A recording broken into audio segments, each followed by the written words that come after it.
जय माता दी फ्रेंड्स, कैसे हैं आप सभी। और आप सभी को नवरात्रि की बहुत सारी शुभकामनाएं। फ्रेंड्स, नवरात्रि में माता रानी को खोइचा कैसे भरे, खोइचा भरने की सही विधि क्या है, खोइचा किस दिन भरी जाती है, तो आज की वीडियो इसी विषय पर है।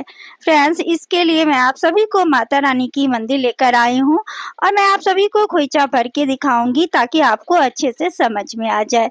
तो अष्टमी के दिन माता रानी को खोइचा भरा जाता है। अष्टमी के दिन, जिस दिन आप अष्टमी का व्रत रखते हैं, उसी दिन हम पूरे 16 श्रृंगार करते हैं। आप लाल या पीले रंग का साड़ी पहन ले, पूरे 16 श्रृंगार कर ले। और अगर आप घर में कलश की स्थापना किए हैं तो सबसे पहले आप अपने घर में माता रानी को खोइचा भरे, उसके बाद आप मंदिर में जाकर माता रानी को खोइचा भरेंगे। और माता रानी को खोइचा कोई भी भर सकता है। अगर आप 9 दिन का नवरात्रि का व्रत रखते हैं तब भी, अगर आप नवरात्रि का व्रत नहीं रखते हैं तब भी आप माता रानी को खोइचा भर सकते हैं। तो यहाँ पर देखिए, खोइचा भरने के लिए हमें क्या क्या सामग्री लेनी होती है।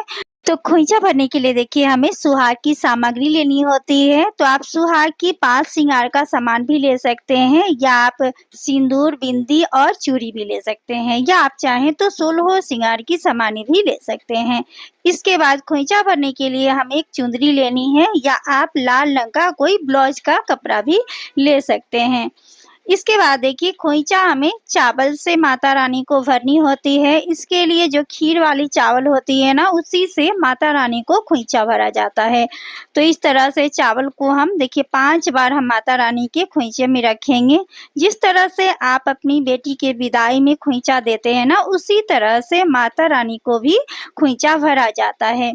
तो यहाँ पर देखिए 5 बार हम चावल खोइचा में रखेंगे। इसके बाद देखिए, हमें मीठे के लिए बतासा भी रखना होता है। इसके बाद आप इसमें एक हल्दी का गांठ रख दे, एक जोड़ा लौंग रख दे, एक जोड़ा इलायची रख दे, और जो भी आप सुहाग की सामग्री माता रानी के लिए रखना चाहे वो सुहाग की सामग्री रख दे। इसके बाद हम दूध और फूल भी रख देंगे। इसके साथ ही हम कुछ दक्षिणा के लिए इसमें हम रुपये भी रख देंगे। इसके बाद हम खोइचे में से थोड़ी थोड़ी चावल 2 बार हम अपने घर के लिए निकाल लेंगे, और घर आकर जहाँ पर भी आपके अनाज रखे हो, आप उसी अनाज में चावल रख दें। इसके बाद देखिए, यहाँ पर इस तरह से हम खोइचा देंगे माता रानी को। उसके बाद इस खोइचे में हमें पोटली बनानी होती है। तो देखिए, इस तरह से खोइचे को हम इस तरह से गांठ लगा देंगे। गांठ लगाकर हम पोटली बना देंगे। उसके बाद माता रानी को चरण को छुआते हुए हम माता रानी के चरण के पास ही खोइचा रख देंगे। तो इस तरह से आप घर में भी माता रानी को खोइचा देंगे और मंदिर में भी जाकर माता रानी को इसी तरह से आप खोइचा भरेंगे। तो अष्टमी के दिन पूरे दिन व्रत रखा जाता है और शाम के समय आप माता रानी को खोइचा भरते हैं।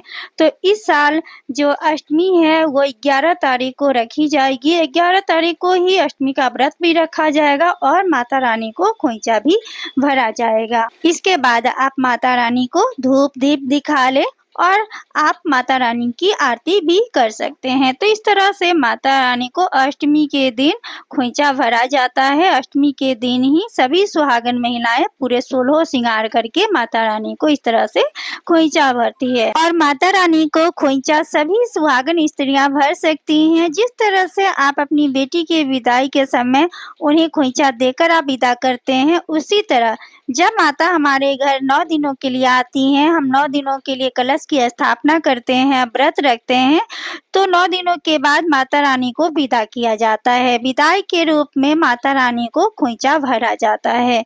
इसलिए अष्टमी के दिन हम व्रत रखते हैं और अष्टमी के दिन ही हम माता रानी को खोइचा भर देते हैं।